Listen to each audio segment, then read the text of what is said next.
자, 두 번째 세션의 두 번째 발표를 청해 드릴 텐데요. 이번에는 류정훈 두산 로보틱스 대표 이사님께서 강연을 준비해 주셨습니다. 자, 대표 이사님께서는 두산그룹의 싱크탱크인 트리시 그리고 신사업 전략 상무를 역임하셨고요. 로봇, 드론, 로지스틱스 솔루션을 포함한 신사업 분야를 육성하고 그룹의 혁신을 이끌고 계신 분입니다. 자, 대표 이사님께서 오늘 협동 로봇의 현재와 다가올 미래라는 주제로 강연을 해 주시겠습니다. 여러분, 류정훈 대표 이사님을 따뜻한 박수로 환영해 주십시오. 네, 반갑습니다. 오늘 그 주제가 그 미래 AI가 많이 나와 있는데 로봇은 저희 회사가 대표로 그냥 로봇에 대한 소개를 좀 드리는 자리인 것 같습니다. 어쨌든 좋은 기회 주셔서 감사드리고 저희가 바라보고 있는 로봇에 대한 미래에 대해서 좀 간단하게 공유를 좀 드리도록 하겠습니다. 저희 회사는 다들 잘 아실 것 같지만 간단하게 말씀드리면 저희가 2015년에 주두산의 100% 자회사로 시작을 했고요. 작년에 성공적으로 상장을 했고 코스피에 상장을 해서 시장 점유율은 지금 국내에서는 계속 1위를 하고 있고 글로벌리는 한 4위 정도를 하고 있습니다. 오늘 그래서 제가 말씀드릴 내용을 크게 한 3가지 정도로 본다고 하면 왜 로봇이 사람들이 이렇게 열광하고 있는가? 사실 어제 그 테슬라 얘기도 나왔었는데 잠깐 나중에 좀 말씀드릴게요. 그래서 로봇에 왜 열광하느냐에 대한 말씀을 좀 드리고, 그러면 현재 그 로봇이라고 하는 그 어떤 기회에서 협동 로봇이라고 하는 부분들이 왜 사람들한테 인정을 받고 있는지, 협동 로봇의 현재와 그리고 저희가 이제 펼쳐나갈 미래를 좀 같이 말씀을 드리겠습니다. 뒤에 한꺼번에 휴머노이드, 그 다음에 이제 AI를 어떻게 활용하는지에 대해서 간략하게 사례를 가지고 좀 말씀을 드리겠습니다. 일단 그 로봇이 앞으로 시장 규모가 물론 시간은 딱 정해져 있지 않지만 보시다시피 9 트릴리언 US 달러라고 하면 엄청나게 큰 시장입니다. 왜 이렇게 크게 산출될 수밖에 없냐면 실제로 현재 지금 나와 있는 기술을 잘 융합을 했을 때 일단 경제성 같은 걸 차치하고 보더라도 보면 여기 보시면 서빙, 웰딩, 하버스팅, 쿠킹, 하우스워크, 결국은 육아나 노인 보조까지 실제로 사람이 필요한 일들을 로봇이 수행을 할 수가 있습니다. 아직까지 경제성이나 아니면은 규제라든가 이런 것들이 다 오지는 않았지만 그렇게 이제 저희가 추산했을 때 토탈 액세서블 마켓 사이즈를 본다고 했을 때 이 정도 규모의 시장이 있을 것이다 라고 보고 있고요. 그러나 여러 가지 제약 사항들 때문에 현재는 한 2% 정도의 페네트레이션에 그치고 있긴 합니다. 자, 그러면 노동시장의 구조적 변화, 이거 보시면 아마 깜짝 처음 보신 분도 계실 텐데 2020년부터 30년까지 그러니까 대한민국을 예로 들었을 때 노동 가능 인구가 줄어든 숫자가 320만 명, 부산시 하나가 사라질 만큼 심각한 문제가 이미 발생을 하고 있고요. 추가적으로 또 10년이 지나가고 나면 500만 명의 노동 가능한 인구가 사라집니다. 이게 당연할 수밖에 없는 게 예전에는 베이비붐 세대 아니면 제2차 베이비붐 세대들은 1년의 출산율이 거의 한 100만 명에 가까웠습니다. 근데 이미 20만 명, 30만 명 무너진 지는 오래됐고, 그렇다고 하면 심각한 문제인 거죠. 그래서 이걸 보시면 그러면 누가 대체할 수 있을까? 다양하게 외부에서 사람이 들어오고 있다 이런 것도 가능할 수 있겠지만 사실 글로벌리 이렇게 사람이 모자란 것들은 다 비슷한 현상이기 때문에 그런 수요에 대응하기 위해서 로봇이 더 각광을 받고 있는 상황입니다. 그리고 노동시장이 구조적으로 변하고 있는데요. 사람 자체가 부족한 것도 하나의 노동이 부족한 이유 중에 하나겠지만 또 하나는 노동 탄력성이 계속 감소를 하고 있습니다. 실제로 지금 지방에 가보시면 공장에 사람 구하기가 너무 힘들다. 심지어 이제 외국인 노동자를 다 쓰고 있는데 외국인 노동자들조차도 조금만 업무에 익숙해지면 다 수도권으로 간다고 합니다. 그 정도로 수도권 집중 현상이 심하기 때문에 정작 사람이 필요한 곳에 사람이 없다. 노동 탄력성이 감소를 하고 있고요. 그다음에 글로벌리 인플레이션 때문에 인건비는 점점 올라가고 있습니다. 오른쪽을 보시면 또 하나의 또 예시인데, 삶의 질이 올라가면서 특히 젊은 세대들일수록 소위 말하는 3D, 어렵거나 더럽거나 위험한 일을 하지 않으려고 하고 있고요. 심지어는 간단한 작업들, 단순 반복적인 작업들도 지루해서 하기 싫어합니다. 저희가 몇 년 전부터 치킨, 튀김 이런 데 로봇을 도입을 하고 이런 것들을 하고 있는데, 그 이유가 뭐냐면은 그 치킨집에서 알바생들이 가장 하기 싫어하는 일이 이 튀기는 일이라고 합니다. 왜냐면은 유증이 몸에 안 좋기도 하지만 더 싫은 거는 유증이 몸에 배면 냄새가 나기 때문에 일 끝마치고 났을 때 그게 싫어서 보통 그런 친구들이 하기 싫어하기 때문에 그런 것들도 어떻게 보면 로봇이 필요하다, 로봇 수요에 영향을 주는 요소라고 볼 수가 있습니다.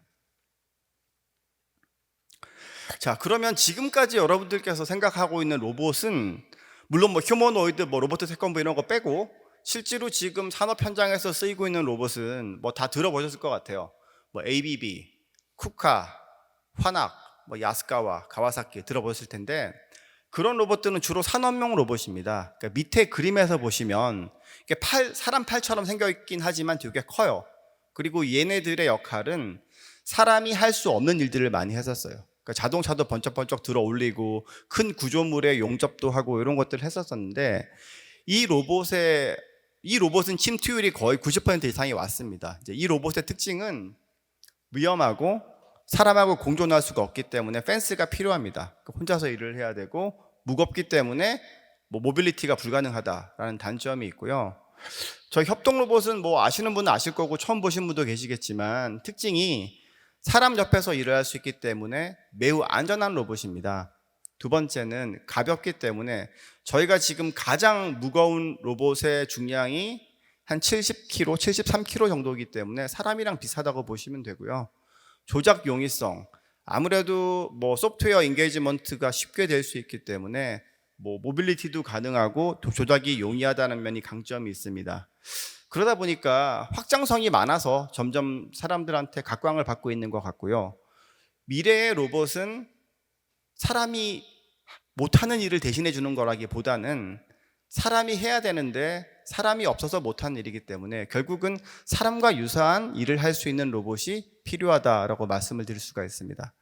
그래서 협동 로봇의 미래가 밝고 수요가 점점 더 높아지고 있다라고 말씀을 드릴 수가 있고요. 백문이 불여일견이라고 협동 로봇이 어떻게 쓰이고 있는지 한번 영상으로 한번 보여드리겠습니다.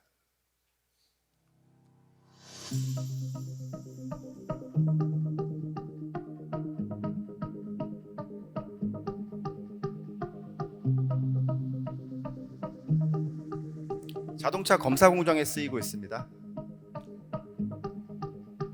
네, 전기차 충전에도 활용이 되고 있고요. 네, 자동차 하체 조립 공정에 지금 사용이 되고 있습니다. 이거는 샌딩 공정이고요.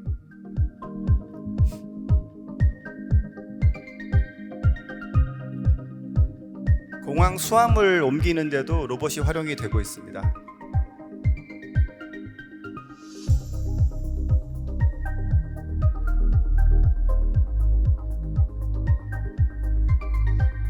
박스 적재는 지금 현재 로봇이 가장 많이 지금 활용되고 있는 공정이고요. 네, 건설 현장에서 위험한 천장 타공에도 로봇이 활용이 되고 있습니다.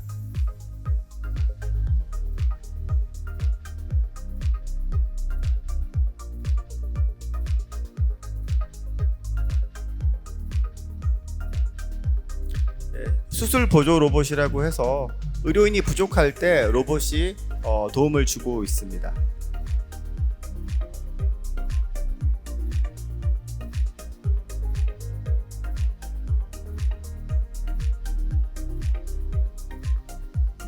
아까 말씀드렸던 그 튀김 로봇이고요.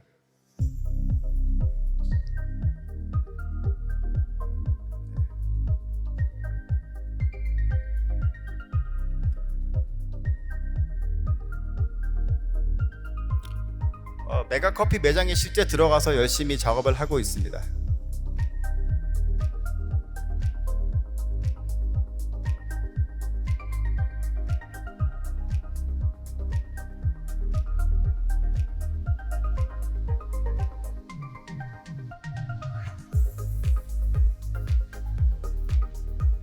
저희 로봇이 디자인이 예뻐서 럭셔리 브랜드하고 협업을 많이 하고 있습니다.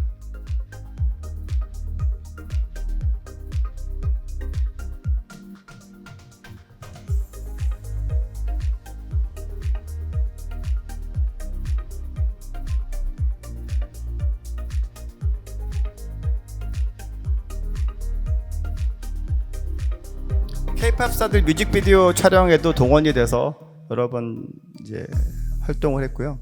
이걸 보시면서 아마 느끼셨을 텐데 기존의 로봇들, 공장에서 사람이 할 수 없는 일을 하는 로봇과는 좀 다르다는 걸 느끼셨을 겁니다.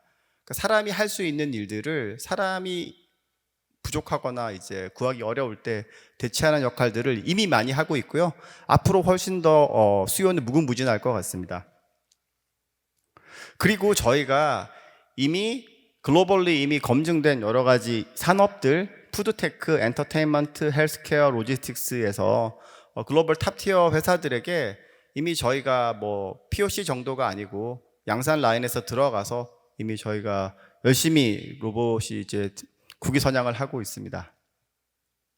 그런데 여기서 여러분들께서 뭐 저희 회사를 좀 아시는 분들은 그렇다고 하면 이렇게 기회가 많은데 아직까지 왜 어떤 실적이 그렇게 뭐 드라마틱하게 나오지는 않을까라는 질문을 하실 수가 있는데 여기서 좀 설명을 드릴 수 있을 것 같아요.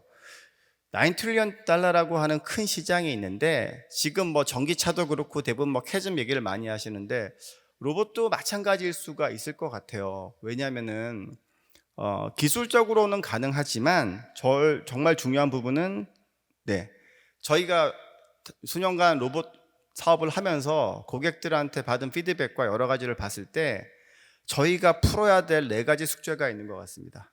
첫 번째는 고객은 로봇을 쓰고 안 쓰고에 중요한 게 아니고 자기가 원하는 동작을 정확하게 구현이 가능해야 된다. 속도와 어떤 사람이 하는 것과 똑같은 정도의 피저빌리티를 원하고 있고요. 두 번째, 그 피저빌리티를 이제 현실적으로 가능하게 했을 때 가격이 얼마냐, 적당해야 된다. 결국은 사람을 쓰는 것보다 더 경제성이 나와야지 로봇을 쓰겠죠. 세 번째는 조작 용이성.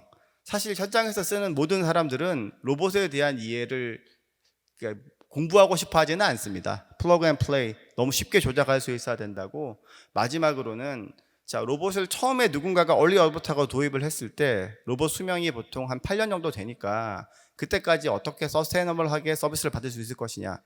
요 4가지 숙제를 다 해결해 줬을 때 훨씬 더 시장이 빨리 커질 것 같아요. 근데 오늘은 뭐 그 4가지 설명을 드린 자리가 아니고 AI 관련된 부분이다 보니까 제가 유저빌리티, 어떻게 로봇을 좀 더 사용을 쉽게 할 수 있을지에 대해서 좀 말씀을 좀 드리겠습니다. 자, 사용을 쉽게 하기 위해서는 사실 이미 나와 있는 여러 가지 기술들을 활용을 하게 되면 실제로 활용하기가 쉬운데요. 저희 로봇은 사실 소프트웨어가 훨씬 더 인테그레이트 쉽게, 그러니까 API가 잘 연결이 될 수 있게끔 뭐 컨트롤러하고 이런 것들이 만들어져 있는 상황이고요. 그래서 다양한 이제 어떤 기술들을 융합을 할 수가 있는데 사람과 로봇의 가장 큰 차이는 뭐냐면 사실 AI는 인포메이션의 영역이기 때문에 사람이 인지하고 모든 것들을 다 할 수가 있지만 결국은 로봇은 모션, 동작을 구현해야 되기 때문에 이 2가지를 융합하는 것들이 사실 가장 중요한 키라고 볼 수가 있습니다. 그래서 사람을 지금 로봇이 대응을 하기 위해서 여러 가지 추가되는 기술들, 그러니까 AI 외에 동작에 필요한 기술들이 지금 많이 조금 더 AI의 발전 속도보다는 조금 더 더디게 진행이 되고 있다라고 좀 말씀을 드릴 수가 있을 것 같고요. 일단 저희가 다양한 시도를 하고 있습니다. 예를 들어서 뭐 작년 저희가 올해 CES 때 저희가 출품했던 내용인데 AI 로봇 바리스타. 결국 간단한 건 뭐냐면 카메라로 사람의 얼굴을 인식을 하면 여러 가지 데이터로 로봇이 인지를 하는 거죠. 이 사람의 지금 기분이 뭐 해피하다 아니면 우울하다. 왜냐하면 이제 카메라 이미지를 가지고 분석을 하고 난 다음에 그런 기분인 상태에서 가장 베스트 칵테일이 뭔지를 로봇이 정해줍니다. 그러면 그 로봇의 명령에 따라서 로봇이 실제 칵테일을 제조해서 고객에게 전달하는 뭐 간단한 그 AI의 어떤 그 컨셉을 가지고 만든 건데, 그만큼 사실 기존에 있는 AI 기술들을 통해서 뭐 여러 가지를 많이 구현할 수 있다라고 말씀을 드릴 수가 있고요. 영상 한번 보시죠.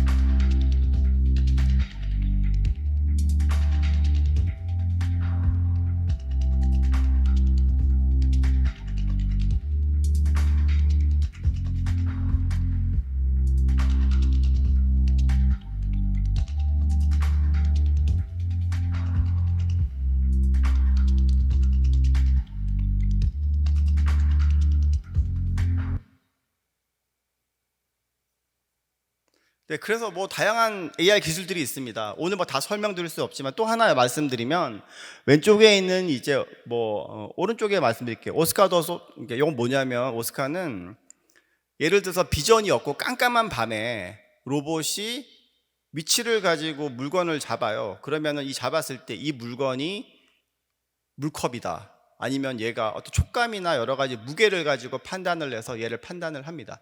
사람은 불가능할 수 있을 거예요. 하지만 로봇은 여러 가지 데이터들이 이미 존재를 하고 있기 때문에 그 데이터를 바탕으로 얘가 무엇인지를 판단을 하고 소팅을 할 수 있는 이런 기술인데, 이게 어떻게 보면 뭐 또 하나의 앞으로 이제 상용화 되기까지 여러 가지 뭐 걸림돌이 있겠지만, 충분히 이제 AI를 활용을 해서 이런 기술들도 가능하다라고 저희가 이번에 그 CES 때 검증을 받고 사실 상도 받았던 그런 기술입니다.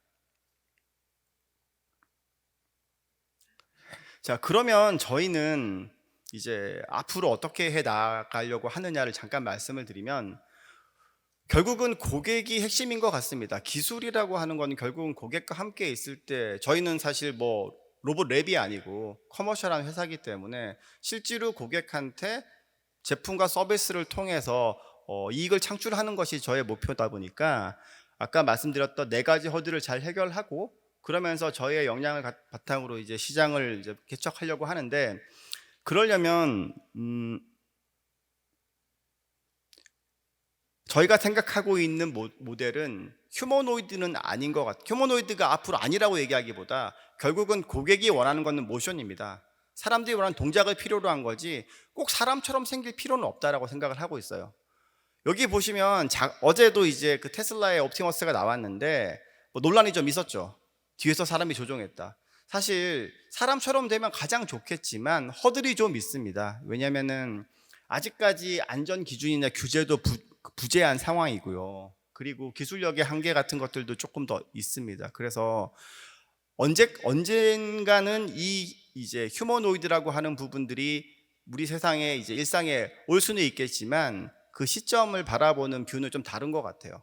뭐 그 기계공학을 베이스로 한 뭐 이제 교수님들과 그 다음에 AI를 바탕으로 하신 분들의 좀 뷰가 좀 나뉘기 때문에 제가 뭐가 맞다고 할 수는 없겠지만, 저희 같이 이제 매일매일 이제 비즈니스라는 입장에서는 아무래도 휴머노이드는 시간이 좀 더 걸릴 거라고 보고 있고요. 저희는 고객이 원하는 기술, 고객이 원하는 동작을 가장 빨리 구현할 수 있는 부분은 사실 이렇게 모바일 머니퓨레이터라고 얘기를 해서 이동이 있는 곳에 팔을 달아서 사람이 하는 것들을 이동도 하고 일을 해줄 수 있으면, 여기에 뭐 비전도 달 수 있고 AI도 넣을 수 있고 다양한 기술들을 탑재가 가능합니다. 그래서 이런 형태의 좀 프랙티컬한 로봇이 앞으로 향후 10년 정도까지는 훨씬 더 시장에서 뭐 더 각광받지 않을까라고 보고 있고요. 물론 휴머노이드가 어느 정도의 빠른 속도로 올지는 모르겠는데 저희가 예의주시하면서 좀 같이 보고 있습니다.